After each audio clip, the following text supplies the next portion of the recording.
자, 말씀 나누죠. 로마서 8장 29절에서 30절까지 말씀입니다. 우리 함께 봉독합니다. 하나님이 미리 아신 자들로 또한 그 아들의 형상을 본받게 하기 위하여 미리 정하셨으니 이는 그로 많은 형제 중에서 맏아들이 되게 하려 하심이니라. 또 미리 정하신 그들을 또한 부르시고 부르신 그들을 또한 의롭다 하시고 의롭다 하신 그들을 또한 영화롭게 하셨느니라. 아멘. 개혁주의 신학을 공부하신 분들은 익히 너무나 많이 공부하신 그런 내용들이죠. 그러나 여러분이 알고 있는 그런 내용은 또 아닙니다. 이 부분을 제가 좀 구체적으로 잘 설명해 드리기 위해서 준비를 하다 보니까 양이 너무 많아져서 반으로 나눴어요. 그래서 다음 주에 아마 결론이 날 건데, 그래서 오늘은 조금 깔끔하게 결론이 나지 않는다라고 생각을 하실 분들이 계실지도 모르겠는데, 다음 주까지 한번 생각을 잘 하시면서 한번 들어보세요. 그리고 이 구절들을 한번 계속 한번 음미를 하시면서 읽어보십시오. 제가 병원에 치료를 받으러 갔다가 병원 대기실에 켜놓은 그 TV를 통해서 아주 충격적인 프로그램을 보게 됐습니다. 어떤 케이블 방송에서 제작을 한 프로그램인데, 자기 외모에 극심한 콤플렉스를 가진 여자들을 매주 한 사람씩 선정을 해서 성형외과 의사, 또 양악수술하는 치과 의사, 여러 의사들, 수십 명의 의사들이 집도를 해서 그 여인을 자타 공인하는 미인으로 만들어내는 그런 프로그램이었어요. 저는 그 프로그램을 보면서 인간의 의술이 이 정도인가 하면서 정말 깜짝 놀랐습니다. 대한민국 최고예요. 깜짝 놀랐어요. 의사들이 마치 그 페이스 오프, 얼굴을 이렇게 똑 떼내갖고 다른 얼굴로 붙인 것처럼, 그런 페이스 오프라는 말이 무색할 정도로 이전의 얼굴을 싹 지워버리고 그 이전 사람의 얼굴이 조금도 남아있지 않은 새로운 얼굴을 가진 사람을 매주 탄생시켜요. 그러니까 그거에 참여하려고 수많은 여자들이 줄을 서 있는 거예요. 그리고 그렇게 새로운 얼굴로 재탄생한 여인들은 말할 수 없는 자신감과 자긍심에 자신을 한껏 자랑하며 새로운 삶을 살아요. 괜히 일도 없는데 명동을 돌아다니기도 하고 그런 것들을 카메라로 찍어서 보여주더라고요. 사람 많은데 자꾸 가고 싶은 거예요. 내가 자랑스러운 거예요. 보편적 인간 군상들이 상정해 놓은 그 미의 기준에 달아보아서 거기에 미달이 되었을 때는 한없이 부끄럽고 초라한 삶을 살다가 그 기준에 부합하는 수준이 되자 말할 수 없는 자신감이 생기고 자긍심이 생기더라는 거예요. 인간들의 자기 능력 과시와 자기 개발의 의지가 얼마나 집요하며 대단한가를 단적으로 잘 보여주는 그런 모습인 것 같아서 아주 좀 씁쓸했습니다. 사실 그거는 세상 풍조, 유행에 따른 미일 뿐이거든요. 불과 100년 전, 200년 전만 해도 지금의 미인들은 어디 가서 명함도 못 내밀었습니다. 그때는 살도 좀 찌고 눈도 좀 작고 그런 여자가 미인이었잖아요. 그죠? 조선시대의 미인도 같은 거 보세요. 그 어디 가서 그거를 미인이라고 내놔요. 그때 미인이었다니까요. 마찬가지예요. 요즘 그 우리 제자들이 무슨 그런 위대한 탄생이니 어디 이런 노래 경연대회에 자꾸 나가서 제가 그걸 좀 보는데 노래 잘하는 애들이 너무 많아. 너무 많은데 그걸 할아버지들한테 들려주면요. 할아버지들이 시끄럽다 그래요. 왜냐면 그때 당시에는 문패도 번질 수도 없는 주마개가 최고였거든요. 그때 R&B나 소울 음악을 갖다 들이대면 그거는 잘하는 음악이 아니에요. 잘하는 노래가 아닌데 근데 그때 그걸 갖다가 오늘날 들려주면 이게 또 뭔가 그런단 말이죠. 그러면 노래를 잘한다는 건 또 뭐예요? 우리도 모르게 어떤 세상 풍조에 계속 이렇게 이끌려가는 거예요. 섞고 있는 거죠. 한마디로. 하나님의 은혜가 가입하지 않은 역사 속 아담들은 끊임없이 자신들이 상정하고 합의하고 정의한 그런 자신의 아름다움을, 잘남을 추구하고 그것을 자랑하고 싶어 해요. 그러한 인간들의 추구는 단지 외모뿐만이 아니라 사회적인 능력, 도덕성, 인간성, 선행 등 다방면에 걸쳐서 일어나요. 이 역사 속 아담들은 너나 할 것 없이 그들 속에 있는 두려움을 해소하고 뻥 뚫려 있는 공허를 무언가로든 메꾸어내야 하기 때문에 그래요. 사람들은 외로우면요, 그걸 어떤 방법으로든 그거는 풀어요. 근데 그 고독이라는 건 무엇으로도 메꿔지지가 않거든요. 그건 완전히 다른 거예요. 그렇기 때문에 그 고독은 모든 인간이 갖고 있어요. 태어나면서부터. 그걸 메꾸기 위해서 인간들은 그렇게 자기 인생을 올인하는 거예요. 그래서 끊임없이 자기를 개발하고 자기의 능력을 쌓으며 자신의 외모를 가꿔요. 그도저도 안 되면 육신의 힘을 써서라도 자기의 비교 상대 우위라는 그 자리를 점거하고 싶어 해요. 그래서 힘 있는 이들이 모여서 무슨 폭력 집단을 결성하기도 하고 그것으로 자기를 과시하고 자랑하려고 그래요. 그것밖에 없기 때문에 그래요. 자비, 온유, 선행, 여러분 그거를 좋은 거예요. 좋은 건데 그것밖에 할 수 없어서 그것으로만 나를 드러내려고 하는 그건 사실 비루한 겁니다. 그건요. 제가 토요일마다 우리 애들하고 목욕탕을 가는데 목욕탕에 가면요, 그 시골이라 그런지 꼭 논두렁 양아치들이 꼭 와요. 온몸에 손목 발목만 빼놓고는 다 문신이에요. 얼마나 아팠을까 그거. 그런데요, 그 중에 한 대장 아저씨가 꼭 오는데 그분도 여기저기 칼자국이 그렇게 많아요. 근데 60이 훨씬 넘은 분인데 사우나에 앉아있으면, 그분이 앉아있으면 그 쫄따구들이 다 들어와갖고 거기서 안 나가요. 이렇게 열중이 좋다고. 그리고는 그 아저씨가 나가야 금목걸이도 한 2냥은 되나 봐. 얼마나 무거운 거를 나가면 꼭 졸졸졸 쫓아나가요. 그러니까 아무도 못 들어요. 그 사람들이 거기 있으면. 나 혼자 거기 그 사람들과. 나중에 그 아저씨 물어보더라고요. 형님 뭐 하는 사람이냐고. 그래서 목사라고. 아무 말 안 해. 그 다음 매주 만나는데 말을 안 시켜. 근데 그 사람들 이렇게 보고 너무 불쌍한 거예요. 그 아저씨는 진짜 어디 가서 1대1로 이렇게 나랑 붙어도 툭 치면 넘어질 것 같아. 근데 그거 괜히 자기를 이렇게 드러내고 싶고 자랑하고 싶어서 그 사람들을 데리고서 거기에 사우나에 앉아가지고 거기서까지 그래야 되냐고요. 난 인간들의 그 나약한 모습이에요. 그것이 사실은. 그것밖에 할 수 없는 거예요. 그것밖에. 그러니까 안 무서워해주면 화를 내는 거예요.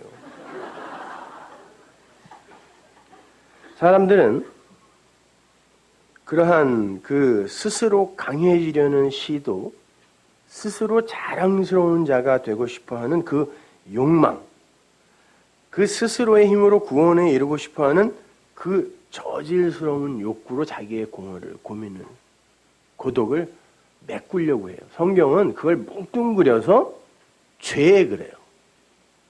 그게 죄래요, 성경은요. 사람들은 신앙생활도 그런 식으로 합니다. 스스로를 열심히 가꾸고 단장하고 성숙시켜서 하나님 앞에서의 당당한 나를 구축하려고 그래요. 그리고는 그것을 나의 구원의 자격으로 삼아요. 스스로. 그리고 그렇게 사는 것이 하나님의 영광을 위해 사는 것이라 스스로 자위하며 살고 있는 거예요. 그들은 입만 열면 하나님의 영광을 위한다고 너스레를 떨죠. 그것이 하나님을 사랑하는 것이며 그렇게 하는 것이 의인의 삶이고 그렇게 하는 것이 하나님께 영광을 돌리는 삶을 사는 것이라고 착각하고 있는 거예요. 나의 정성과 나의 열심 그리고 나의 변화와 나의 성숙이 하나님께 드리는 치성, 최고의 정성이 된다고 생각하고 자신을 가꾸는 거예요. 그리고 자기의 생각에 자신이 그러한 자격이 있는 사람이 되었다라는 생각이 들면 마치 얼굴 뜯어고친 그 여자들처럼 당당한 자신감으로 하나님 앞에 서서 이렇게 당신의 영광을 위해 열심을 부린 나를 이뻐해 주세요. 칭찬해 주세요. 나를 기뻐해 주세요. 라고 요구하고 싶은 거예요. 당신의 기쁨을 위해서 내 몸을 이렇게까지 아름답고 성숙하게 가꾸고 왔으니까 내 사랑을 받아달라는 것입니다. 그게 진짜 하나님을 사랑해서 그러는 거예요? 아니면 자기를 사랑해서 그러는 거예요? 그러한 왜곡된 신앙생활로 치성을 드리는 사람들은 그렇게 해서 성취해낸 충만한 그 자존감과 비교 상대적 우월감에 아주 만족스러워하면서 살아요. 그래서 그들의 열심은 시간이 갈수록 더욱더 치열해집니다. 나중엔 집도 팔아요. 가족도 없어요. 이단들은 그걸 잘 자극해주는 실력들이 있는 놈들이에요. 그게 정말 하나님을 사랑하는 삶일까요? 그렇게 하면 정말 하나님께 영광을 돌리는 삶을 사는 겁니까? 아니면 하나님의 사랑과 은혜를 알지 못해서 그분에게서 흘러내려오는 그 사랑과 그 은혜를 알지 못해서 스스로의 힘으로 자신들의 불안감을 해소하고 스스로의 구원을 쟁취하기 위해서 동분서주하는 아담들의 처절한 몸부림일까요? 제가 여러분께 단도직입적으로 묻겠습니다. 여러분은 정말 하나님을 사랑하십니까? 보이지 않는, 그리고 본 적도 없는 그분을 정말 사랑하세요? 추측하지 말고, 조작해내지 말고, 보지도 못했고 본 적도 없는 그 하나님을 진짜 사랑하냐고. 혹시 사랑하고 싶고 사랑해야 했던 주변 사람들에 대한 실망 때문에 보이지 않는 어떤 대상을 사랑의 대상으로 삼아 그 대상의 이름을 그냥 하나님이라고 이름 지어놓은 건 아닙니까? 성경은 인간의 직접적인 하나님 사랑을 불가능이라고 못을 박습니다. 그래서 그러한 인간들의 치사랑을 이웃을 향한 내리사랑으로 확인하라. 그 방법밖에 없으니까 그것으로 확인하라 라고 말씀을 하시는 거예요. 잘 생각해 보세요. 주님은 온 율법, 그러니까 온 하나님의 말씀, 그 하나님의 말씀 전체가 하나님 사랑과 이웃 사랑으로 그렇게 완성이 된다라고 말씀하셨어요. 그리고는 그 둘이 정확하게 하나다라고 이야기를 했어요. 그 둘은 같은 거야 라고 이야기했어요. 왜 굳이 그런 이야기를 했을까요? 마태복음 22장 36절 보세요. 선생님이여 율법 중에 어느 계명이 크니까? 예수께서 가라사대 네 마음을 다하고 목숨을 다하고 뜻을 다하여 주 너의 하나님을 사랑하라 하셨으니 이것이 크고 첫째 되는 계명이요 둘째는 그와 같으니 내 이웃을 내 몸과 같이 사랑하라 하셨으니 이 두 계명이 온 율법과 선지자의 강령이라. 둘째는 그와 같으니 해서 이 둘째가 듀테로스가 짝이란 뜻이에요. 우리 창세기에서 배웠죠? 샤넬. 짝, 듀오 있죠. 듀오에서 나온 단어예요. 짝이야. 이 둘은 그냥 짝이야. 그리고 그와 같으니 이거는 호모에서 나온다. 호모 잘 알죠? 호모. 같은 거다 이 말이에요. 이 둘은 정확히 같은 거야. 이렇게 이야기한다니까요. 하나님 사랑은 이웃 사랑이라는 것을 짝으로 하여 나타난다. 이렇게 이야기를 하고 있는 거예요.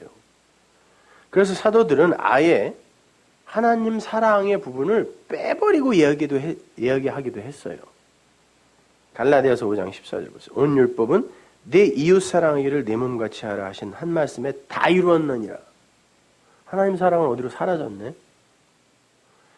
야고보서 2장 8절 너희가 만일 경에 기록한 대로 내 이웃 사랑하기를 내 몸과 같이 하라 하신 최고한 법을 지키면 잘하는 것이거니와.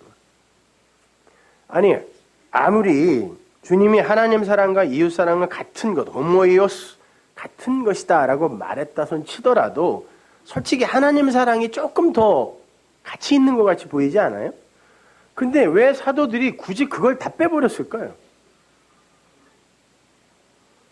인간들은 하나님을 사랑하라 라고 하면요, 그걸 즉시 섬김, 드림으로 재해석해버려요. 그래서 선지서에서 너희들이 드림으로 망한다 이렇게 이야기하는 거예요. 언제 하나님이 너희한테 드리라 그랬니? 그 드리라는 건 하나님이 너희에게 주는 것이 무엇인지를 알아먹으라는 이야기 아니었어? 이 이야기 하잖아요. 유한의 인간들이 무한의 하나님을 사랑할 수 있는 방법은 섬김밖에 없어요. 그들의 상식 수준에서 섬김밖에 없어요. 몸이 부서져라 섬겨주는 거예요. 그러면 이거에 사랑이라고 하죠? 라고 우기고 싶은 거예요. 그거밖에 할 수 있는 게 없으니까. 그리고 그 섬김의 도구는 당연히 우리에게 준 게 하나님 말씀, 성경밖에 없으니까 율법이에요. 율법으로 자신을 담금질해서 인간 중에 인간이 됨으로 해서 아주 이쁜 여자 중에 이쁜 여자가 되어서 하나님이 기뻐하신 자녀로 거듭나고 싶어하는 거예요. 그게 아담들의 자기 구원 프로젝트예요. 근데 실제로 그렇게 여자들이 이뻐지고 싶은 게 진짜 남편을 위해서예요? 아니면 자기를 보는 다른 이들을 위해서입니까? 자기 위해서예요. 자기 섬김이라니까요. 그걸 성경이 그걸 우상 숭배라 그래요. 그래서 주님께서도 십계명을 다시 풀어주실 때 하나님 사랑의 부분인 위에 5계명은 아예 말씀도 안 했어요. 이건 니네 거 아니다. 근데 이거를 어떻게 할 수 있는지는 가르쳐 줄게 그래놓고 6계명부터 이야기를 하세요. 그걸 넷으로 이야기를 해주세요. 살인하지 마, 간음하지 마, 거짓 증거하지 마. 이걸 다 알아서 제대로 니들이 이해하고 흘려주면 그걸 사랑이라 그래. 그러면 너희는 온전한 거야. 이렇게 이야기한다니까요. 하나님은 오히려 그러한 방식의 섬김의 사랑을요. 네가 어찌 나를 대적하느냐라고 이야기를 하세요. 재밌지 않아요? 구약시대에 수많은 하나님을 섬기겠다고 하는 이들이 성전에서 식음을 전폐하며 그 하나님을 섬겼어요. 율법을 지키겠다고 저기 칼을 들고 뒤에서 쫓아오는데 안식일이라고 뛰질 않았던 사람이에요. 목숨 걸고 지킨 거죠. 근데 하나님이 그들을 향해서 뭐라 그러냐면 너가 왜 나를 향하여 그 사랑을 부어? 그걸 뭐라 그러냐면 너가 왜 나를 대적해? 그런다니까요. 네가 내 사랑을 받았으면 돌아서서 흘리라는 거예요. 그게 여러분 성전에서요. 제물을 여기다 두고 여기서 그 죄사함을 원하는 제사를 드리러 오는 이들이 있죠. 그럼 제사장이 여기에 서서 제사를 드렸습니다. 하나님은 원래 율법은 제사장이 여기서 제사를 드리죠. 그죠? 여기서 이 제물을 여기다 놓고요. 요 사람들과 요 제물을 자기가 안수해서 연결을 시켜요. 그리고는 요 죄를 여기다가 전가한 다음에 요걸로 하나님께 태워서 받으세요라고 드리는 게 제사였어요. 근데 하나님은 선지자들을 보내서 내가 언제 너희 보고 이런 제사 드리라 그랬어 라고 이 마당에 가서 전하라 그래요. 그러면 이 제사장들은 어떻게 해야 되냐? 원래 정말 중보의 역할을 하는 사람들은 이 제사가 무슨 의미인지를 알아서요.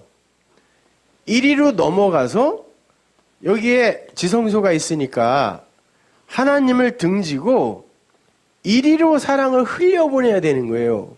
그런데 여기에 서서 같이 드려버리면 하나님이 니들이 왜 나를 마주보고 있어? 라고 하고 왜 니들이 나를 대적해? 라고 했다니까요. 그래서 보세요. 여러분 천간 지지라는 거 있죠. 그죠? 10간 10이지.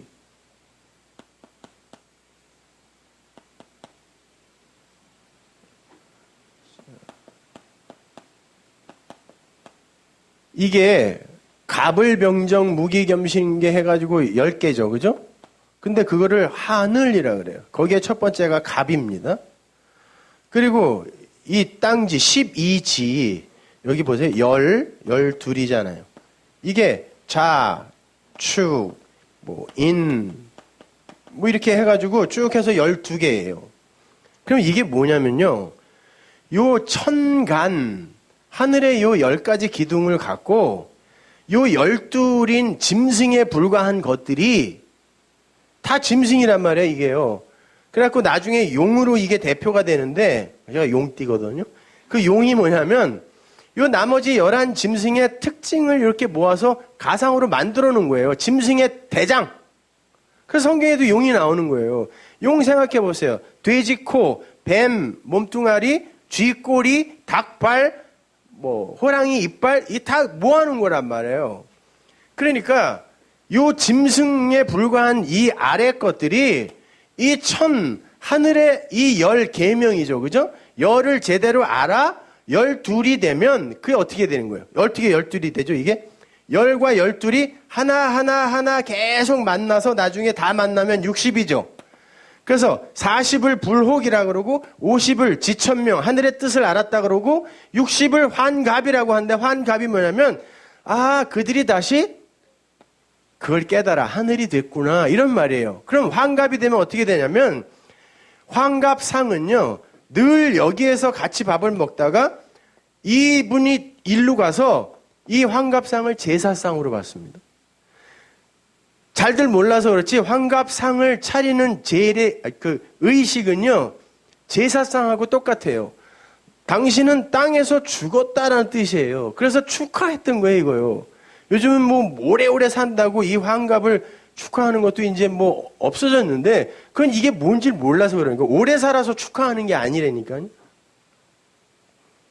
그냥, 당신은 진리를 알았군요. 그래서 땅에서 죽었군요. 라는 거예요. 그래서 사람은 항상 죽으면 병풍 뒤로 들어가게 됐어요. 그 병풍이 열폭 휘장을 똑같이 본따서 만든 거거든요.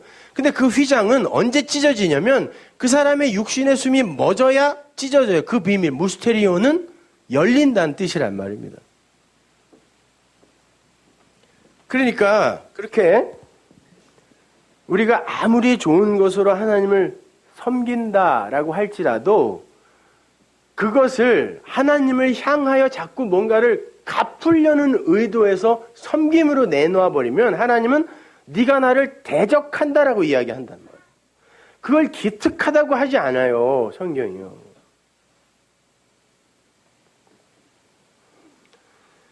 우리가 아무리 우리가 가진 것 중에 최고의 좋은 것, 거기에는 내 몸도 들어가 있다고 쳐요. 아무리 예뻐지고 아무리 성숙되어지고 아무리 훌륭하게 변화되어졌다고 쳐요. 그럼 그건 다 하나님이 만드신 거 아니에요. 근데 그걸 그분께 드려놓고 내 걸 갖고 와서 드렸으니까 나를 이뻐해 주세요. 그러면 이게 미쳤나 이게. 그럴 거 아니에요. 여러분 걸 갖고 와서 옆집 아저씨가 내 걸 갖고 와서 나한테 이걸 드리면서 나 잘했죠? 이러면 너 미쳤니? 그럴 거 아니에요. 내 걸 갖고 왜 네가 생색을 내? 그럴 거 아닙니까? 아니 하나님께서 이 천지 만물을 왜 만들었다 그랬어요? 창세기 1장 1절에서. 내가 이 아래 것으로 위에 것을 샴마임, 그 물이 있는 거기를 설명해 주기 위해 에레츠, 이 땅의 것을 만들어, 이 세상을 만들어 너희들에게 설명해 줄 거야. 어떻게? 엘로힘으로. 그래서 만든 거라 그랬잖아요. 그러면 이 땅의 것, 아래의 것은 그 하나님, 하늘의 것이 우리에게 알려지면 이제 소멸될 것이죠. 멸해질 것이잖아요. 그런데 이 땅에서 우리가 만들어서 하나님께 드릴 수 있는 모든 건 다 아래 것밖에 없거든요. 그러면 우리가 그걸 알았으면 그 아래 것은 필요 없는 거, 멸해질 거 아니에요. 근데 멸해질 것을 갖다 드려놓고 이쁘죠? 그러면 이게 말이 되냐고요. 말이 안 된대잖아요, 쟤도.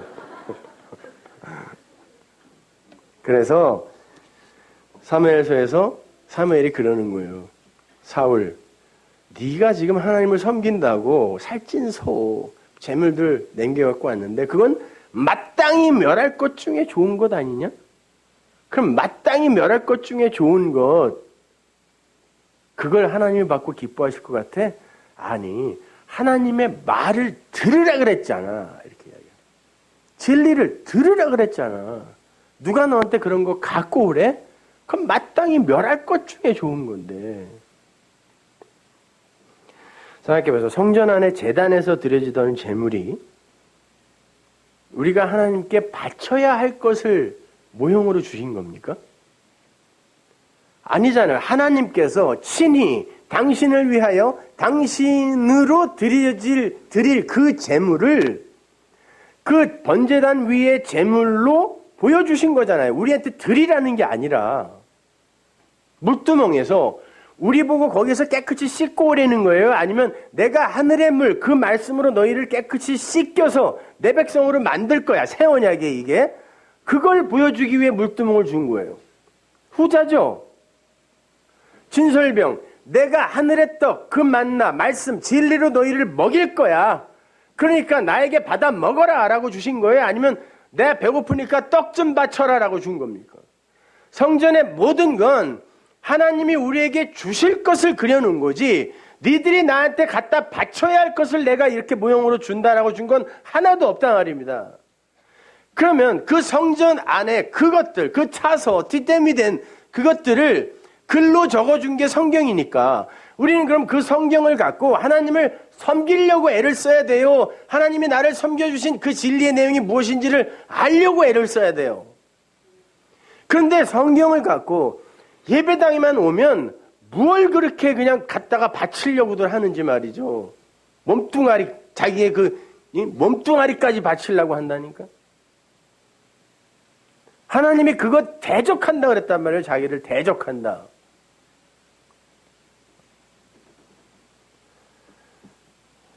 그렇게 하나님 사랑은, 하나님 섬김은 그분이 우리에게 주신 것이 무엇인지를 잘 알아서 당신이 사랑하시는 그분이 이 천하보다 귀하다고 여기시는, 왜? 이 천하가 바로 그들에게 진리를 가르쳐주기 위해 생긴 거니까 이거는 아무짝에도 쓸모없는 거 아닙니까? 그러니까 이거보다 당연히 귀하죠. 당신의 백성이. 천하보다 귀하다고 하는 창세전에 택함받은 그 백성에게 이렇게 흘려주면 그래, 그게 내가 원하는 거잖아. 네가 나를 사랑하는구나 라고 한단 말입니다. 그게 하나님 사랑이라니까요. 그래서 하나님 사랑에 대한 부분은 하나님이 쏙 빼버리고 이웃 사랑, 그 아가페를 그렇게 전해줘. 내가 누군지, 내가 그 사랑이라는 것을 전해줘. 그럼 그게 네가 나를 사랑하는 거야. 엉뚱하게 네 것으로 나한테 와서 하나님 사랑해요라고 갖다 바치지 마. 그러는 거예요.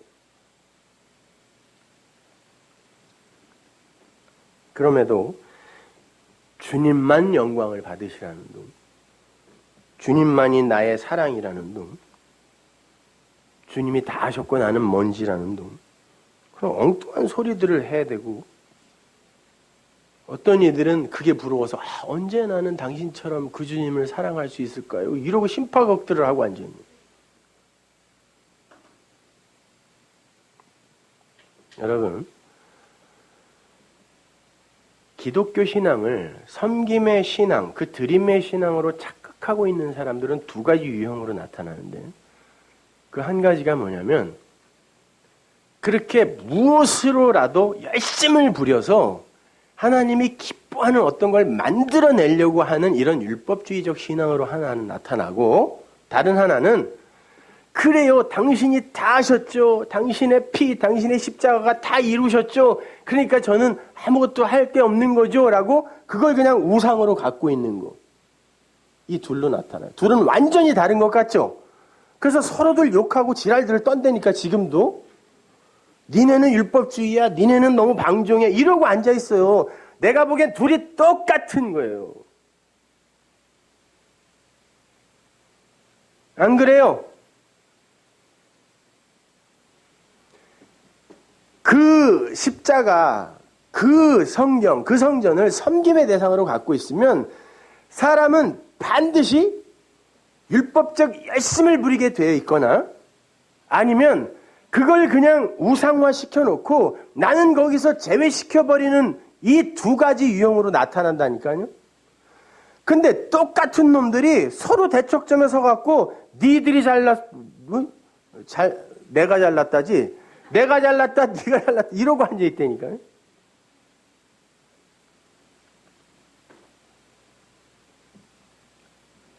주님이 다 하셨고 나는 먼지에 불과하다는 것을 인정하는 게 틀렸다는 말이 아니에요. 그러니까 나는 그 십자가 그 주님을 섬기는 데, 기념하는 데에 머물겠습니다. 이게 잘못됐다는 거예요. 그건 내 밖에 우상이라니까요. 그거는. 내가 그 주님이 하신 일의 진리를 마음으로 알았다면 그 예수와 그의 하신 일은 섬김과 기념의 대상으로 길이길이 보존할 것이 아니라 성경에서 나오는 너희들이 뭐 성찬식 하면서 나를 기념하라 이건 다 기억하라예요. 뭘 기념해요? 기념을 하기는. 내가 무슨 의도로 그걸 하라고 그랬는지 꼭 기억해라는 말이지 나를 기념해 이런 말 아니라니까요. 뭘 기념해요?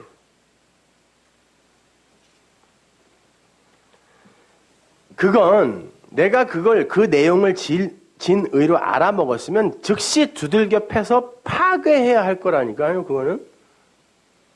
그래서 구하라, 아이테오, 찾으라, 제테오, 그 다음에 크루오, 두드려서 부수어라. 너희들이 구하고 그렇게 구해서 찾으면 너희들은 니들이 섬김의 대상으로 갖고 있던 그걸 두드려서 부술 것이다라는 얘기예요. 그게 뭡니까? 내가 문이라고 했던 예수예요. 율법으로 오신 예수. 그분을 섬김의 대상으로 갖고 있으면 안 된다는 뜻이에요. 그래서 여러분 우리 옛날에도요. 우리가 입주식 같은 거 하잖아요. 집 지어놓고. 그러면은 대목수가요. 문을 이렇게 다는데 문을 이렇게 잘라서 달지 않습니다. 원래. 이렇게 하나로 나무로 딱 대놓고 입주식 할 때 톱으로 위로부터 이렇게 깨요. 문을. 그리고는 문을 열고 들어가서 박 밟아서 깨고 불씨 들고 들어가는 거예요. 그 문은 두드려서 깨는 거라니까요. 예수님이 그 문으로 오셨단 말이에요. 그러면 여러분이 그 문 안으로 들어가려면 저 문을 두드려서 낙하, 살해할 목적으로 패서 없애버리는 거예요. 그래서 하나님께서도 아브라함에게 그 자손, 그 제라, 그 씨가 무엇인지를 설명해 주기 위해서 주신 이삭이라는 아들을 알았지 이제? 그럼 가서 죽여라고 이야기한 거예요. 그건 너에게 더 이상 필요 없어.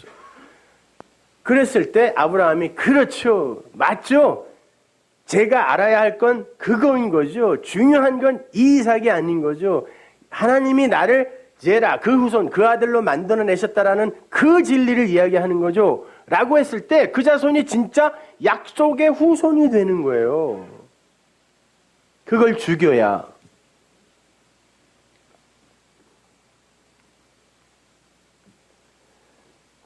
바울이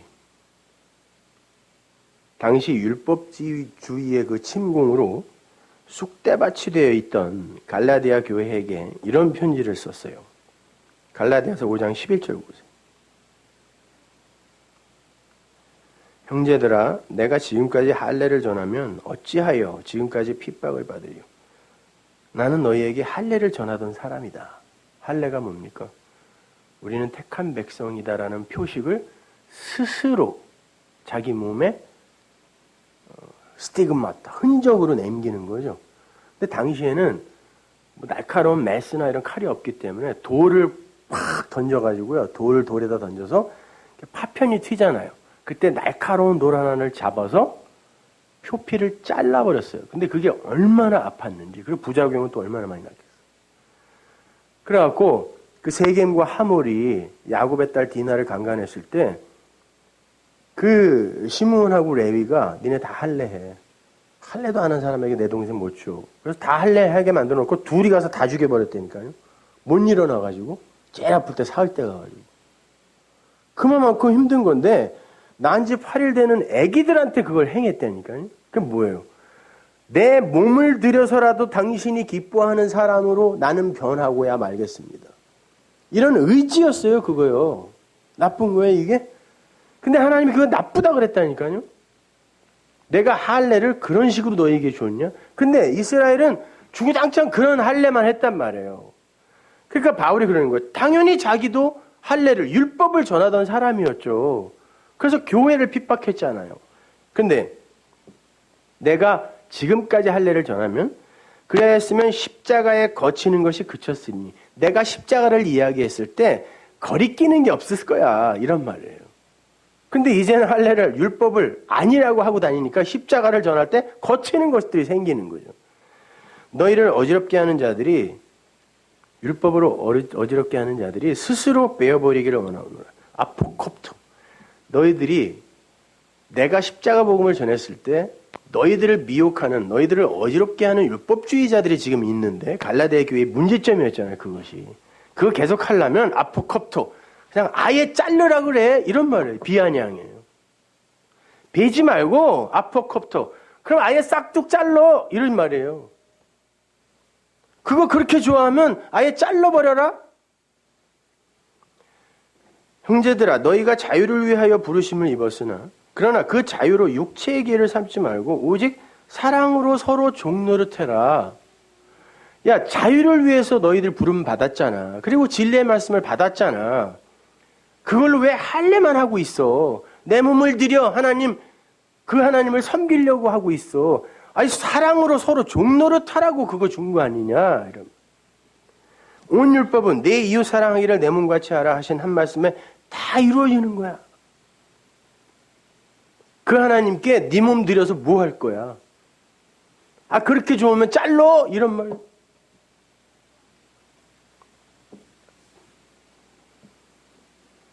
그게 진정으로 하나님을 사랑하라는 거예요. 사랑하는 거라는 거예요. 너희들 서로 그 진리의 말씀을 흘려줘야지. 그게 하나님 사랑 아니야? 이렇게 이야기한단 말이에요. 고린도전서 13장 3절. 내가 내게 있는 모든 것으로 구제하고, 이게 푸소미죠. 이게 먹을 것을 공급하다는 뜻이에요. 내가 내게 있는 모든 것으로 너희들을 먹이고, 이런 말. 내 몸을 불사르게 내어줄지라도 그게 사랑이 아니면 그게 무슨 구제고 무슨 선행이냐. 근데 왜 그런 것으로 하나님을 기쁘게 하려고 그래? 사랑으로 기쁘게 하라 그랬잖아. 그게 하나님을 사랑하는 거야. 그게 하나님이 우리에게 생명을 주신 이유 아니겠냐. 여러분, 생명 하니까 자꾸 여러분들이 오해를 하시는데, 나라는 존귀한 존재를 위해서 그 하나님이 자기 목숨까지도 버리셨다. 꼭 요렇게 그것도 자기 증명의 재료로 갖다 써버려요. 진짜 그래요? 여러분 같은 그냥 이런 분들을 위해 하나님이 자기 목숨까지 끊어버린 거예요? 십자가가 그런 겁니까? 하나님이 영이시라며 어떻게 그분이 생명을 잃어요? 무슨 말씀이에요, 그러면 그게? 하나님이 우리를 위하여 생명을 주셨다라. 하나님께서 우리에게 생명을 주셨다는 건 신의 자기 계시라 그랬죠. 신과 인간이 구별될 수 있는 것은 신이 인간에게 포착되지 않을 때 신이에요. 근데 신이 자기를 계시하기 시작했다는 건 내가 너에게만큼은 내가 신의 자리를 포기하겠다는 뜻이에요. 너를 나로 만들겠다는 거예요, 하나님이. 그걸 신의 죽음이라 그런다니까요.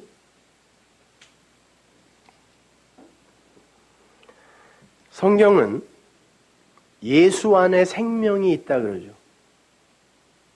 예수님은 뭐라 그러냐면 내 말이 영이요 생명이다 그래요.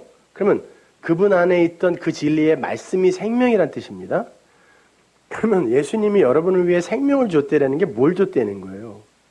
진리의 말씀을 줬다는 거예요. 단순히 목숨 끊었다는 얘기가 아니라 그거에 너무 감동받지 마시라니까요. 나 같은 걸 위해 예수가 죽으셨대로 가지 말고 그분이 갖고 있던 유일한 생명, 이 세상에는 없다던 그 생명이 거기 있었는데 그 생명이 그 생명을 담은 육이 터져버리자, 언약의 기둥에서 터져버리자 그것이 영으로 나에게 전해졌다가 예수님이 나에게 생명을 주셨다라는 거예요. 근데 그렇게 나에게 생명을 주시기 위해서는 그분의 육신이 하신 일과 그분이 육신이 하신 말이 나에게 율법이나 아니면 어떤 감동적인 사건으로 여겨지다가 그것이 삭제되었을 때 나에게 진리로 이해되어지는 거잖아요. 그러니까 그건 육인 예수가 죽는 거네? 그로 말미암아 그분의 생명이 나에게 오는 거잖아요. 그 이야기지 나같이 이런 존귀한 아들을 위해 하나님이 목숨을 버리셨다가 아니라니까요. 그러면 여러분이 누군가에게 그 진리를 전해서 그가 생명을 얻게 하고 내가 죽는다는 건 뭐예요? 내가 누군가에게 그 진리를 설명하면 그 사람이 진짜 참선에 택함 받은 하나님의 아들이었을 때 그런 거구나.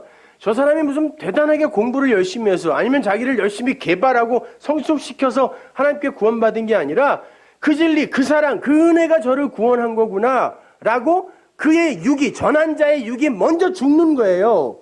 그리고는 생명이, 내 안에 있던 생명이 그에게 나누어지는 거고 그게 나를 죽여 그에게 생명을 주는 거지 내가 죽도록 고생해갖고 무슨 그를 구원해내고 있다고 얘기가 아니란 말입니다. 뭘 전도한다고 뭐 그렇게 죽도록 고생들 하고 그래요? 듣다가 안 들으면 말고 그러지 다?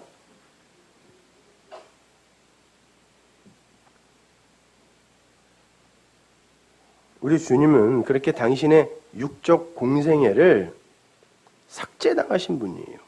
그분이 이 땅에 오셔서 수많은 기적을 베푸셨고 수많은 표적을 행하셨고 많은 말씀을 던지셨어요. 진리로 던지셨는데 그리고 십자가에서 순환당하시고 죽기까지 하셨는데 그 사건이 육적 공생애와 그 예수가 아무도 구원 못했단 말입니다. 그렇잖아요. 그러면 그것이 삭제되어야 그것이 의미하던 진리가 영으로 침투해 들어올 거 아니에요. 그게 예수의 죽음이라니까요. 그러니까 여러분은 이 역사 속에서 뭘 훌륭한 이름을 남기기 위해 뭘 구축해 가는 게 아니라 그걸 오히려 삭제당하는 거예요. 그러는 그 말씀이 일을 하시는 그 기적의 현장에 그냥 증인으로 서는 거예요. 대단한 그런 존재들이 아니란 말입니다, 우리가. 그렇게 예수의 육이 삭제되고 그분의 공생의 전체가 그냥 삭제돼 버리고 아무도 못 구했으니까 그분이 이제 그 진리로 살아나시자 진리의 영으로 살아나시자 많은 열매들이 맺히기 시작했죠. 그러니까 그분이 우리에게 이렇게 붙어서 죽으신 그 죽음은 우리에게 이렇게 제라 씨를 심어놓고 죽으신 죽음이었단 말이에요. 마찬가지예요. 우리도 그러한 길을 가게 돼 있어요. 그게 주님이 아버지를 사랑하시는 사랑이었어요. 예수님이 하나님을 어떻게 사랑했어요? 이 역사 속에서. 잘 생각해 보세요. 어떻게 사랑을 해야 돼요? 그 하나님을.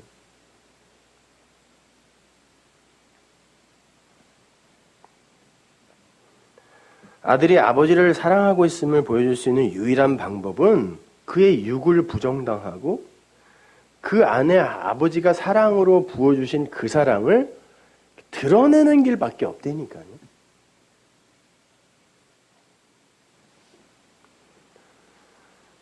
그러니까 우리가 하나님 아버지를 사랑하고 그분께 영광을 돌릴 수 있는 유일한 길도 역시 그 방법밖에 없는 거예요.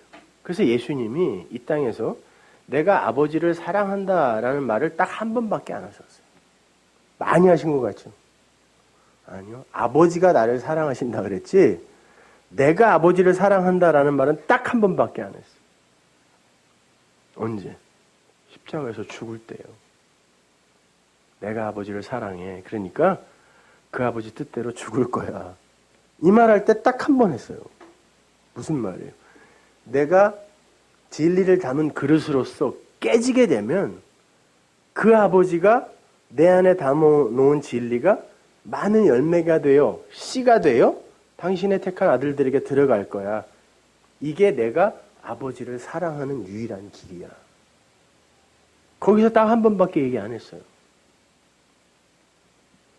요한복음 14장 31절 보세요. 오직 내가 아버지를 사랑하는 것과 아버지의 명하신 대로 행하는 것을 세상으로 알게 하려 함이로라. 일어나라, 여기를 떠나자. 주님이 아버지를 사랑하는 것이 아버지의 뜻대로 행하는 것으로 나타난다, 이런 말.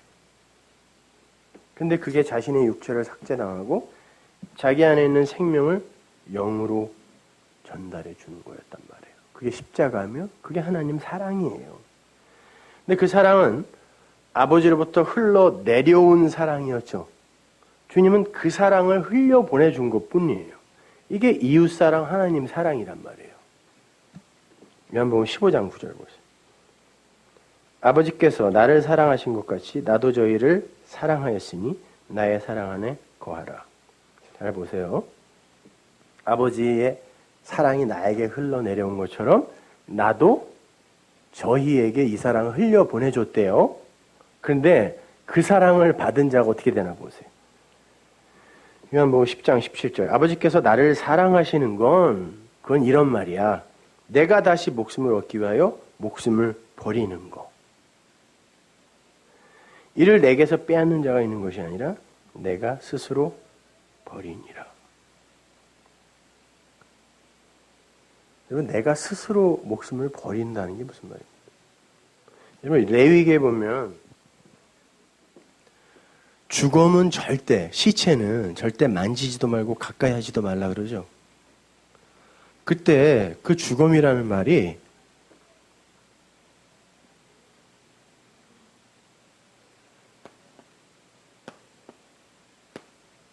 네베라라는 말인데요. 이게 무슨 말이냐면 사전 한번 찾아보세요. 스트롱 사전 있는 분들. 스스로 죽은 자라는 뜻이에요. 죽음이라는 단어 자체가. 그럼 스스로 죽는다는 게 무슨 말이에요? 지금 주님도 자기가 스스로 죽는다. 자살? 자살 한번 생각해 보십시오. 내가 자살을 하겠다, 스스로 죽겠다고 결심하고 실행에 옮겼는데 내 목숨을 붙들고 있는 이가 허락 안 하면 스스로 죽을 수 있어요, 없어요? 못 죽습니다. 그렇죠? 그러면 아유 죽고 싶어, 난 죽을 거야 라고 하는 이들은 다 죽을 수 있어야 돼요.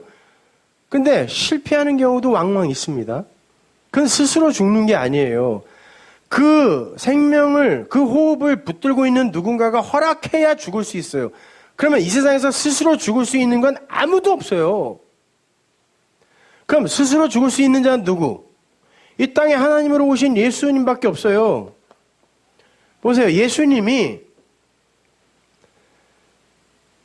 이 땅에서 십자가에 매달려 죽으시기 전에 바리새인들이 그들을 데리고 왜 빌라도에게 갔습니까?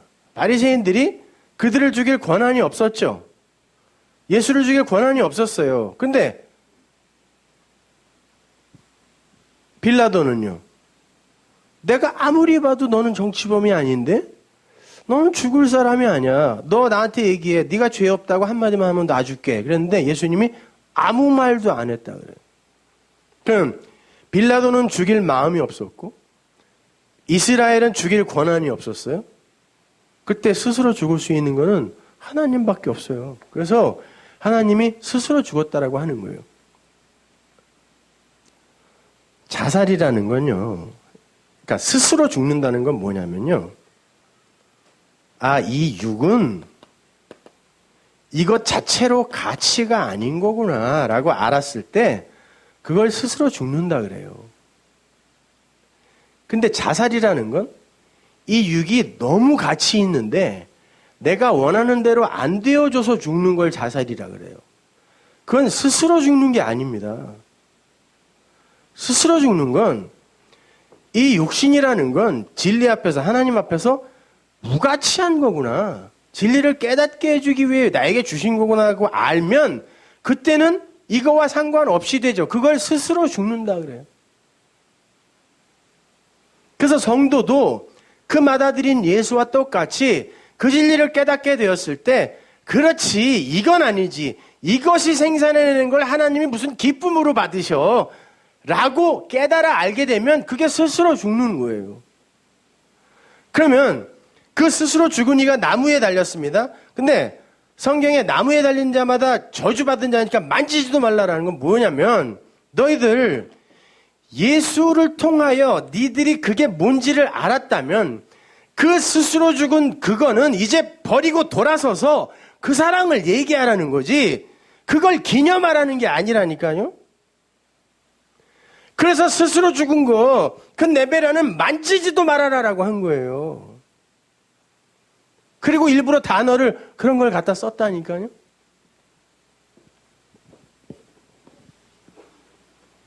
요한복음 15장 12절 보세요. 내 계명은 곧 내가 너희를 사랑한 것 같이 너희도 서로 사랑하라 하는 이것이니라. 그러면 어떻게 해야 돼요? 우리도 스스로 죽어. 진리를 전하면 우리는 당연히 스스로 죽게 되는 거예요. 이건 아무것도 아니란다라는 것을 스스로 이야기하는 거니까. 뭐라 그래요? 사람이 친구를 위하여 자기 목숨을 버리면 이에서 더 큰 사랑이 없는 거야. 이게 다 그런 얘기라니까요. 친구를 위해서 그냥 목숨도 버리고 뭐 희생해라 이런 말이 아니라.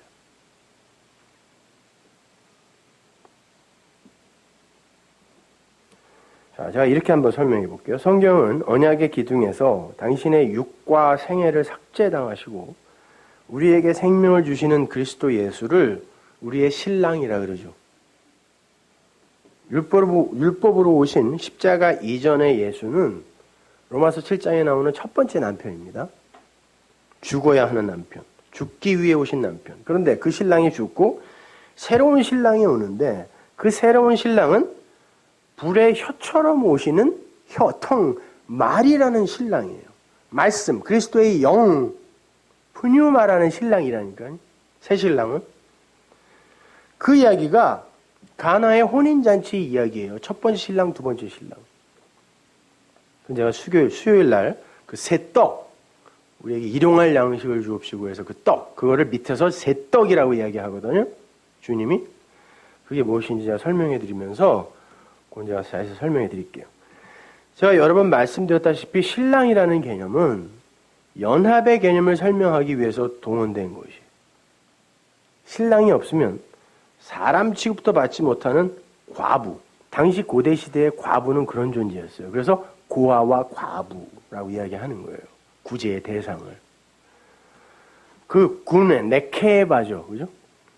그에게, 신부에게 꼭 필요한 그 반쪽 부분, 그 분깃, 기업, 그곳의 의미로 동원된 게 신랑이란 말이에요. 여러분, 창세기 1장에 보면 이런 이야기 있죠.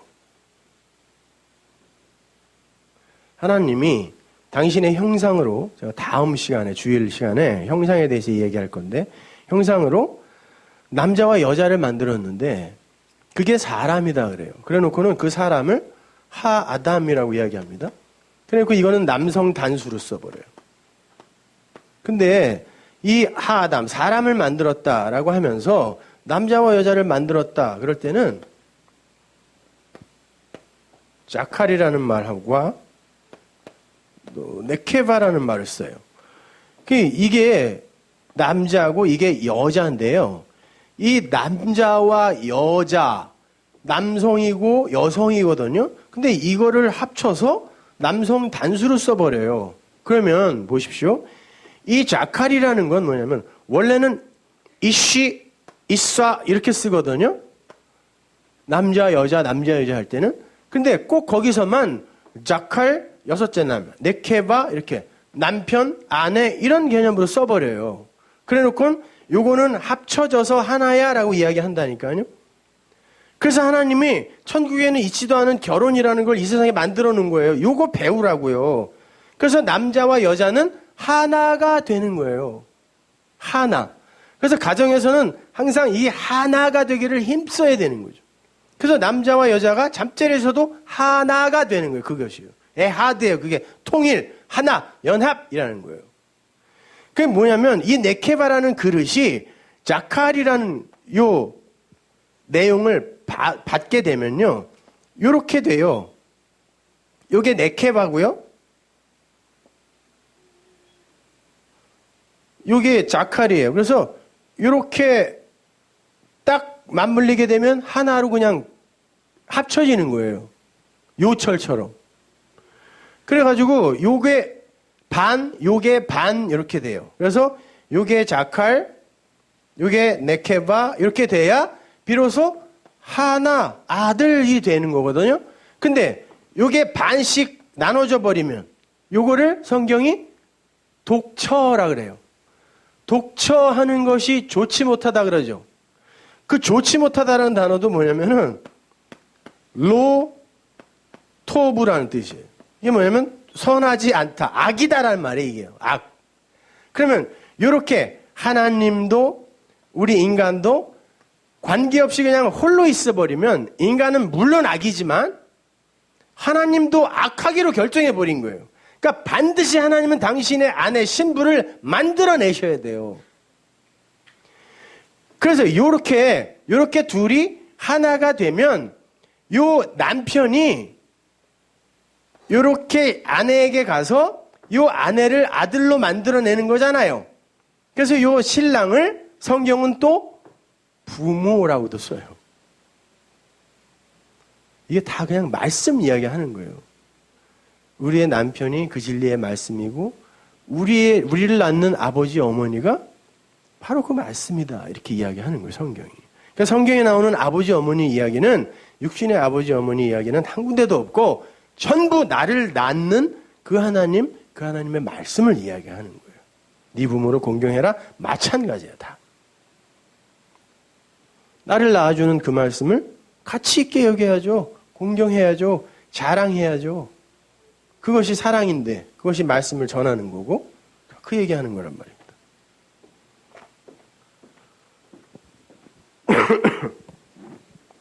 자, 아무튼 이렇게 신랑이 신부와 연합을 하게 되면 그 존재가 아들이 돼요. 비로소 그에게 생명이 부어지게 되어서 아들로 탄생이 되는 거예요. 그러니까 신랑에 의해 신부가 아들로 탄생하는 거죠. 따라서 신랑은 그 여자를 아들로 만드는 반쪽이 되는 거예요. 에베소서 5장 31절. 그리고 그걸 부모라고도 하고 이러므로 사람이 부모를 떠나 그 아내와 합하여 그 둘이 한 육체가 될지니 이 비밀이 크도다. 내가 그리스도와 교회에 대해 말하노라. 이 얘기네요. 그죠? 그건 하나님과 교회, 우리의 이야기래요. 그게 하나가 되어야 그것이 바로 아들로 새 생명으로 탄생하는 거다. 이걸 설명해 주기 위해 결혼이라는 걸 만들었대요. 신랑과 신부라는 걸 만들었대요. 이거는 창세기 2장 24절을 그대로 옮긴 거죠. 이러므로 남자가 부모를 떠나 그 아내와 연합하여 둘이 한 몸을 이룰지로다. 아자브 이쉬 에트 아부 에트 엠 다바크 이사 하야 바사르 에하드. 여러분, 요걸 제가 써놓은 건데 그 다바크라는 요 말이요. 악교, 본드로 쫙 붙여버리다 이런 뜻이에요. 남자가 떠나요. 이 떠나다는 말, 이 말도 용서라는 말이 있어. 남자가 용서를 하기 위해 떠나는 거예요. 어디로 떠나요? at 아부, 아버지예요. at em이 아버지와 어머니로 전치사 at 아버지와 어머니로 이쉬 여자에게 가서 딱 붙어버려요. 어떻게? 아까 얘기한 것처럼 요렇게 딱 붙어버리니까 어떻게 된다고요? 바사르 에하드. 에하드는 우리 창세기의 첫째 날에서 배웠죠. 에하드가 뭐라 했어요? 첫째 날이. 통일, 연합 이런 말이라고 그랬잖아요. 이게요. 에하드가.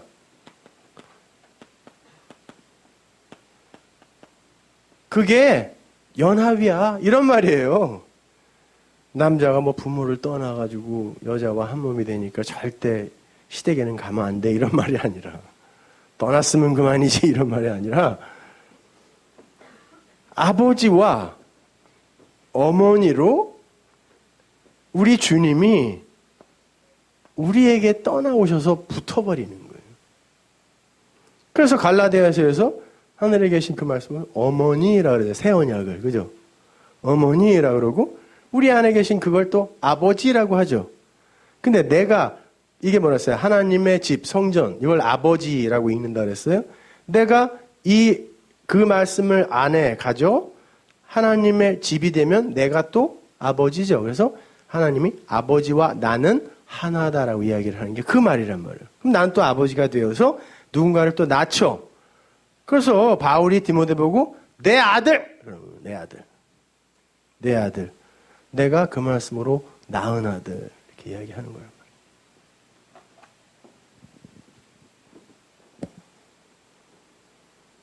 오늘 본문에 하나님께서 예수 그리스도를 맏아들이 되게 하셨다 그러죠. 그 맏아들이라는 건 이렇게 생각하셔야 돼요. 그분이 최고의 아들, 우리는 그냥 있으나 마나한 아들 이런 말이 아니라 맏이 첫째 건 항상 그 나머지 것들의 대표로 오는 거거든요. 그러니까 그 나머지 것들이 진짜 강세는 거기에 있어요. 이것들을 어떻게 아들로 만들어내는지를 보여주는 아들이라는 의미에서 맏아들이 되게 하셨다라고 하는 거예요. 그분이 맏아들. 그러면 우리도 당연히 그렇게 되겠네요? 네. 우리 안에 진리가 있으면 우리는 그렇게 존경받고 이런 존재가 되는 게 아니라 우리 안에 있는 그 말씀이 찬송을 받는 자가 되는 자이기 때문에 내가 그 언약의 기둥에서 파괴되는 거란 말이에요. 그래서 예수님이 맏아들이란 말입니다. 이렇게 말씀은 아버지요 어머니예요. 나를 아들로 생명으로 낳을 수 있는 유일한 부모. 진짜 생명으로 낳는 거. 그 진리의 말씀이란 말이에요. 그런데 성경은 그 진리란 씨를 가진 이들을 성령이 거하는 하나님의 성전인 줄 알지 못하느냐 그러잖아요. 그럼 우리에게 하는 거예요. 우리가 아버지가 되어서 또 그 사랑을 이렇게 전해주는 거. 그걸 아버지 사랑. 아버지 사랑. 그 엉뚱하게 자기가 하고 싶은 거 해놓고 내가 하나님의 영광을 드러냈다 이렇게 말씀하시면 절대 안 되는 거란 말입니다. 그래서 그 말씀대로 너는 아들로 낳아져라. 그 말을 십계명에서 이렇게 쓰는 거예요. 출애굽기 20장 12절. 네 부모를 어머니 아부와 아버 어머니 공경해라. 나타내라. 영화롭게 하다. 오늘 본문에 나오죠. 그죠? 우리를 영화롭게 하셨다. 독사하죠. 그 단어가 이 단어예요. 네 부모를 공경해. 카바드. 영화롭게 해. 너를 낳은 그 말씀 그걸 드러내. 나타내. 이런 말. 자랑해. 그러면 너희 하나님 나 여호와가 네게 준 땅에서 네 생명이 길리라. 그 말이 뭐예요? 그게 그렇게 나타내는 게 그 말씀이 뭐라 그랬어요? 내 안에 생명이라 그랬죠? 땅에서의 너희들의 진짜 생명이야. 이런 말이에요. 땅 많이 준다는 게 아니 장수한다는 말이 아니라. 오래 살면 뭐 할 거예요? 요즘 수명이 점점 길어져 갖고 말이죠. 이게 문제예요, 문제. 할아버지 할머니들이 어떻게 갈 데가 없어 갖고 파고다고원에만 그냥 전부 모여가지고 말이죠. 그게 생명이죠. 내 안에 있는 그 말씀을 흘려주는 그 생명을 흘려주는 게 그게 내 생명이라니까요. 그러니까 그게 땅에서의 네 생명이야. 유일한 확인할 수 있는 진짜 생명은 그거밖에 없어. 이런 에베소서 6장 1절 보세요. 자녀들아 너희 부모를 주 안에서 큐리오스는 그리스도죠. 그리스도 안에서 순종해라. 너희를 낳은 그 부모, 그 말씀을 그리스도의 말씀으로 받아들여야 된다는 거예요. 네 아버지와 어머니를 공경하라. 이것이 약속 있는 첫 계명이니 약속 안에서의 최고다 이 말. 그러니까 나머지 계명은 전부 이리로 수렴된다는 거죠. 이는 네가 잘 되고 땅에서 장수하리라. 또 똑같은 말이에요. 그게 선이야. 그게 잘 되는 거야. 그리고 그게 너의 생명이야. 이렇게 이야기하는 거죠. 또 아비들아 너희 자녀를 노게 하지 말고 오직 주의 교양과 훈계로 양육해라. 그런데 그걸 율법으로 전해주면 아비라는 작자들이. 그게 자녀들에게 짐을 지우는 거죠. 그 자녀들을 노엽게 하는 거예요, 그게. 그러니까 어떻게 하래요? 주의 그리스도의 교양과 훈계로 그들을 양육해라 그러는 거예요. 그들을 노엽게 하지 말고 짐으로 힘들게 하지 말고.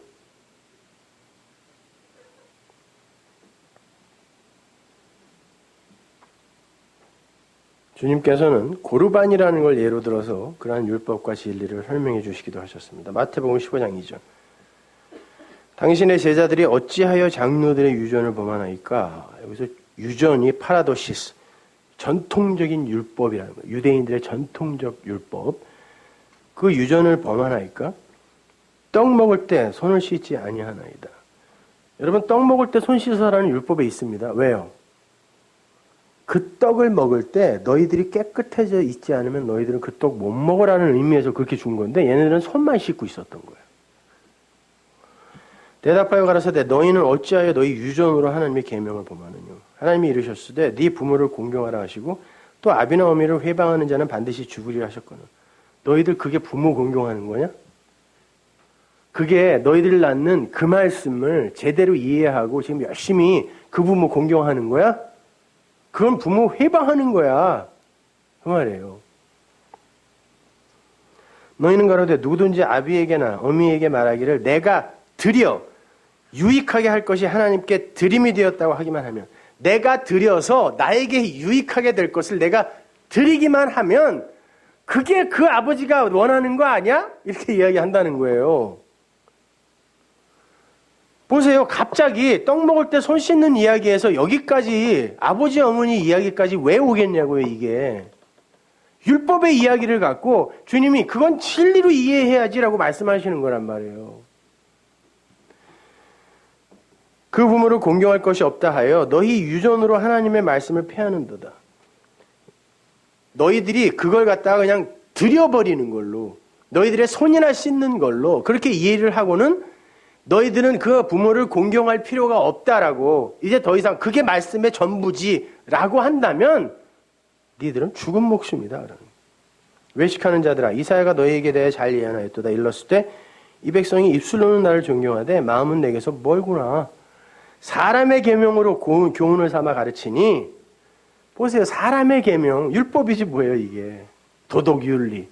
이걸로 가르치니 나를 헛되이 경배하는도다 하느니라. 헛되이 드리는 예배가 얼마나 많으냐고 하시고 무리를 불러 이르되 듣고 들어 그리고 깨달아. 이렇게 듣고 깨달아. 손만 씻지 말고. 그렇게 자기 안에 들어와서 자신을 아들로 낳아주는 부모로서의 말씀을 마음으로 간직한 그 상태를 의라고 하고, 그 부모를 자랑하고 전해주는 것이 영화롭게 하는 것, 독사조예요. 그게 오늘 본문이에요. 오늘 본문 30절 다시 돌아가 보세요.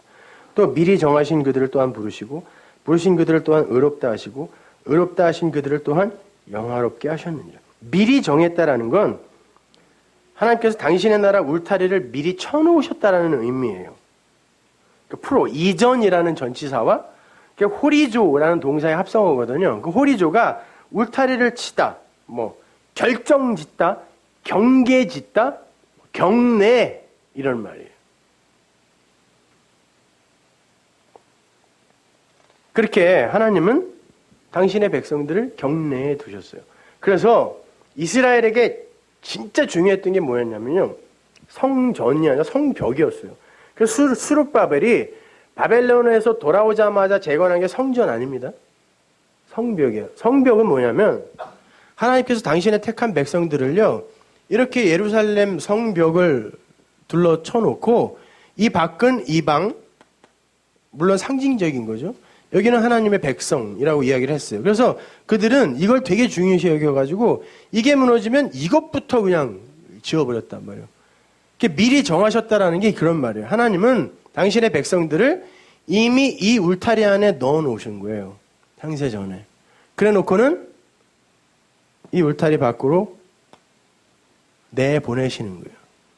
이 울타리 안으로 말씀 의지하여 들어오라고. 그래서 성경에 보면 나와라 들어가라 별 똑같은 데인데 그런 말 많이 하시죠. 이런 것들로 이해를 하셔야 되는 거예요. 그러면 하나님께서 미리 정하신 자들을 어떻게 한다 그래요? 의롭다 하신다 그러죠. 네? 그럼 의롭다가 뭐예요? 의롭게 하다. 디카이오가 의롭게 하다라는 말이거든요. 동사예요. 그런데 하나님이 이게 의롭다 하시다라는 이 말을 명사로 쓰면 디카이오스예요. 근데 헬라에서는 오미크론 시그마가 붙으면 항상 존재거든요. 그래서 이거를 의라고도 쓰지만 공의, 의 이렇게 쓰는데 그 의가 뭐냐면 제가 지난 시간에 설명해 드렸나? 지지난 시간에 설명해 드렸나? 이렇게 좌와 우가 없이 그냥 이거와 무관한 자로 똑바로 서버리면 선과 악 이런 거와 관계없이 똑바로 쓰면 그냥 그걸 의라 그래요. 그걸 의. 그리고 근데 그게 뭐냐면 그거의 내용이 하나님이에요. 그래서 니카이오스 그러면 이걸 그냥 하나님이라고도 쓴단 말이죠. 그리고는 이걸 의라 그래요. 그러면 의인은 뭐예요? 의인. 이게 디카이오스가 의니까. 요 의와 연합된 사람은 의인이 되는 거예요. 그래서 이렇게 니카이오스 이 의를 내 마음에 그 말씀을 통하여 갖게 되어 선, 악, 좌우, 죄, 의 이런 거와 상관없이 되어버리면 그를 의인이라 그래요. 그리고 그를 뭐라고 그러냐면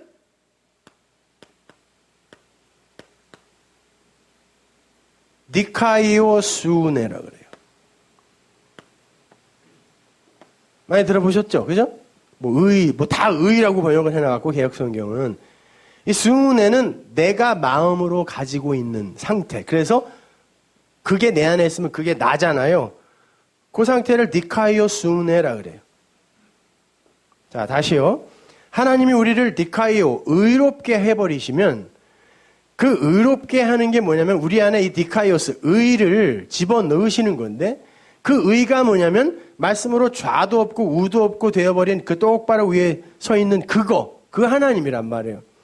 그걸 내가 갖게 되면 내가 니카이오스네, 의가 되는 거예요. 의인이 되는 거란 말이에요. 그러면 내가 그 의를 가졌어요. 그래서 이게 그거구나 라고 이 좌도 없고 우도 없는 걸 이렇게 드러내는 걸 뭐라 그래요? 보이지 않는 걸 이렇게 그 하나님을 이렇게 보이게 나타내는 걸 영광. 그래서 그러는 거예요. 하나님이 미리 정하신 그들을 의롭게 하시고 의롭게 하신 그들은 당연히 영화롭게 되어 있어요. 그 일을 하도록 정해져 있다는 뜻이에요.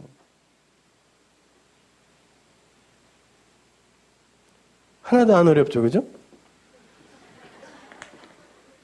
그 말이에요. 영화롭게 하다. 좋은 말은 아니에요. 여러분은 이제 죽었다고 복창해야 된다는 말이에요. 나의 욕을 부정, 삭제당하고 그 진리, 그 사랑을 드러내는 삶을 살게 되어 있다. 결정되어 있다. 그래서 다 과거 시제예요. 의롭게 하셨고 영화롭게 하셨다. 번복되지 않는다는 뜻.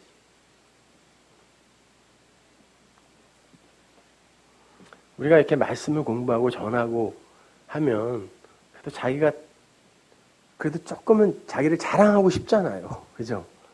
내가 너보다는 많이 아니까 그래도 내가 너에게 이렇게 얘기해 주는 거 아니겠니? 진짜 제대로 전하면 그 사람이 나를 존경해 주는 게 아니라 나를 그렇게 만드신 그 하나님을 찬송하게 되어 있어요. 그래야 돼요. 대신에 그가 열심히 노력하고 한 거는 치하를 해줘야죠. 고생했다고. 너무 물러봐갖고 말이죠. 이렇게 목사의 권위가 너무 없어, 이 교회는.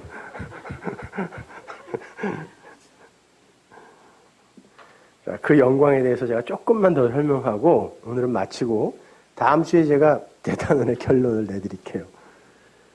하나님의 백성들이 나타내야 할 영광은 지금까지 설명해드린 그 진리의 말씀을 흘려내는 것과 그 진리의 말씀이 옳음을 드러내기 위해 부인되는 그 자기 육신으로 이렇게 축약이 되는 거예요. 그게 독사조예요.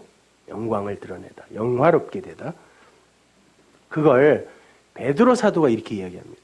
베드로전서 1장 23절. 너희가 거듭난 것이 썩어질 씨로 된 것이 아니요 썩지 아니할 씨로 된 것이니 하나님의 살아있고 항상 있는 말씀으로 되었느니라. 우리가 거듭난 것, 안옷된 위로 다시 난 것은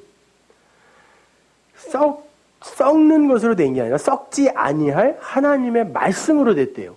그리고는 그걸 씨라 그래요. 씨. 너희에게 씨가 있다고 이야기해요. 그러므로 모든 육체는 풀과 같고 그 모든 영광이 풀의 꽃과 같으니 풀은 마르고 꽃은 떨어지되 오직 주의 말씀은 세세토록 있도록 하였으니 너희에게 전한 복음이 곧 이 말씀이라.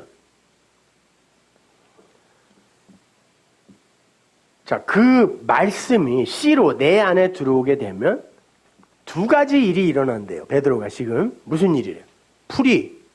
내가 풀이래요. 풀이 마르고 꽃이 떨어진다 그래요. 그래놓고는 말씀만 세세토록 있다 그래요. 내가 너희에게 전한 복음이 씨인데 그 씨가 너희에게 들어가면 너희의 육신이 마르고 너희의 꽃이 떨어진다 그래요. 이 떨어진다라는 말도 스스로 떨어지다라는 말이에요. 스스로 죽다. 그럼 그 꽃은 당연히 누구? 나에게 붙은 예수예요. 제가 다음 주에 설명해 드리겠지만 성경은요. 풀이라는 개념을 씨가 없음이라는 뜻을 써요. 진짜 풀이 씨가 없나요? 잔디도 씨 있어요. 그런데 굳이 그런 개념을 성경이 동원해서 써버려요. 풀, 씨가 없다. 그러면 근데 여기서 뭐라 그래요? 풀은 우리라 그래요. 그죠? 육신이다. 그럼 내가 풀이면 나는 씨가 없네요. 근데 그 앞에서 지금 뭐라 그래요? 하나님이 우리에게 씨를 주셨다 그래요. 그러면 풀이 씨를 갖기 위해선 뭐가 있어야 됩니까? 사과나무를 심었어요. 그래서 이게 봄에 잎사귀가 나고 이제 파릇파릇 나무가 살아납니다. 근데 씨가 생기려면, 열매가 생기려면 꽃이 피어야 되죠. 꽃이 피고 그 꽃이 떨어지면 씨방이 생기고 그 씨방이 열매가 되는 거거든요. 그럼 씨가 생기려면 반드시 꽃이 있어야 돼요. 근데 성경이 예수님을 뭐라고 부르냐면 들의 꽃이라 그래요. 사실 샤론의 꽃이라고 이렇게 기록해 놓은 성경은 없어요. 구절은. 근데 이 들이 샤론이니까 그러니까 샤론 스톤은 들의 돌이에요. 하여튼 머리가 돌이랬고 그렇더라고요. 이름을 그렇게 반석이라고 지은 건가? 광야의 돌. 그러니까 그 꽃이 들이라는 거는 물이 없고 씨가 없는 곳이다라는 또 상징이니까 이 꽃이 이 풀에 와서 붙는 거죠. 나중에 제가 로마서 갖고 또 한번 설명해 드릴 텐데 그때까지 좀 참아보세요. 꽃이 풀에 붙어버리면 당연히 씨가 생기게 되어 있어요. 근데 씨는 반드시 꽃이 떨어져야 돼요. 스스로 떨어지게 돼요. 떨어져야 씨가 생기고 거기에서 생명이라는 열매가 생기게 되어 있어요. 요거를 성경이 뭘로 설명해 주냐면 무화과로 설명해 주세요. 무화과라는 건 꽃도 아닌 것이 과일도 아닌 것이란 뜻이에요. 꽃이 없이 과일만 있다 이런 말도 아니에요. 사실은요. 무화과라는 건 그 열매가 그거 자체가 꽃입니다. 열매가 아니에요. 그건요. 그래서 열매 없는 나무의 대표로 무화과가 쓰인 거예요. 그 안에 그 바삭바삭 씹히는 게 꽃 암술 수술의 수술 머리란 말이에요. 수술을 씹어 먹는 거예요. 그래서 무화과는 그냥 심어 놓으면 지만 커져요. 이만하게. 우리 인간들하고 똑같은 거. 나누기 싫어하고 지만 커지는 거. 지만을 위해서 하는 거. 무화과예요, 그게. 꺾꽂이로 항상 번식을 시켜줘야 돼요. 누군가의 손이 닿아줘야 된단 말이죠. 그러니까 이 무화과는 씨도 없고 꽃도 없는 것이 열매인 척하는 그런 나무예요. 근데 창세기에 보면 아담과 하와가 창세기에는 동산에 나무가 있었다 그래놓고 그걸 단수로 써버립니다. 분명히 우리는 뉘앙스로 생명나무, 선악과 2개 정도는 있어야 될 것 같잖아요. 그래서 한문에서도 숲을 님자를 나무 2개를 쓴단 말이죠. 선악과 생명나무. 아니에요. 원문을 보면 나무 하나라고 써 있어요. 그럼 나무는 하나밖에 없었어요, 거기에. 상징적인 거죠. 그러면 그 나무에는 열매가 맺혀 있었어요. 근데 그러니까 따먹었겠지. 아담과 하와가요. 그죠? 그걸 따먹고 금방 자기가 부끄러운 존재라는 걸 깨닫고 하나님을 탄핵한 거죠. 왜 나를 이렇게 만들었어요? 옷이라도 입혀놔야지. 이렇게. 그게 선악 구조 속에서의 아담들이라는 거죠. 그런데 뭐라 그러냐면 그들이 무화과나무 잎사귀로 띠예요. 띠 원래. 진리의 띠를 지들이 마음대로 해 입었다. 치마를 해 입었다 그래요. 그래놓고 그 나무 뒤로 숨었다 그러죠. 그러면 뭐예요? 선악과라는 건 열매도 아닌 것이 열매인 척하는 무화과나무 같은 거다라는 거예요. 그리고 너희들은 고작 그거의 잎사귀로 니들의 부끄러움을 가리려고 할 텐데 그것으로 내 앞에 부끄럽지 않게 올 수 있을 것 같아? 라는 걸 성경 전체가 보여주는 거거든요. 그러니까 이렇게 꽃도 없고 열매도 못 맺는 이것을 하나님께서 포도원에 심으시고 내가 너에게서 반드시 내가 포도송이를 딸 거야 이렇게 얘기해요. 성경을 보면 어떻게 그게 가능하냐고. 포도원에다가 무화과를 심는 것도 이상한데 내가 기다린다. 열매를 따고 말 거야 라고 이야기한단 말이죠.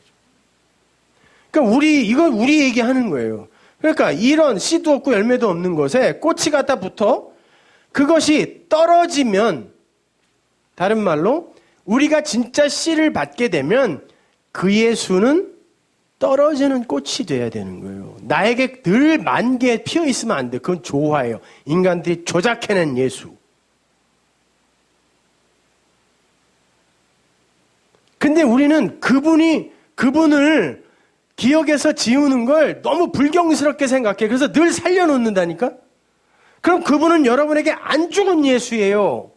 그러면 늘 여러분은 희생제사를 다시 드리게 되어 있단 말이에요.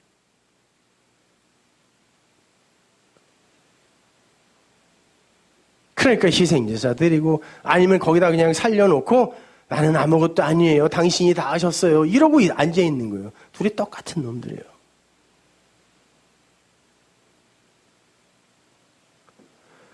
그런데 중요한 건 우리의 영광이 모든 영광, 사람의 안트로포스라는 단어가 여기는 생략되어 있는데 원문에 들어있어요. 사람의 모든 영광은 이 꽃 같아 그런다고.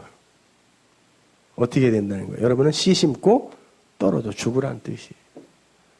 그게 우리에게 나타나는 독사조, 영광이라는 뜻입니다. 제발 끝나지 않았으면 좋겠다라는 이 표정. 희망사항입니다. 다음 주에 계속 이어서 결론을 맺죠. 기도하겠습니다. 하나님 은혜를 감사합니다. 아버지 하나님,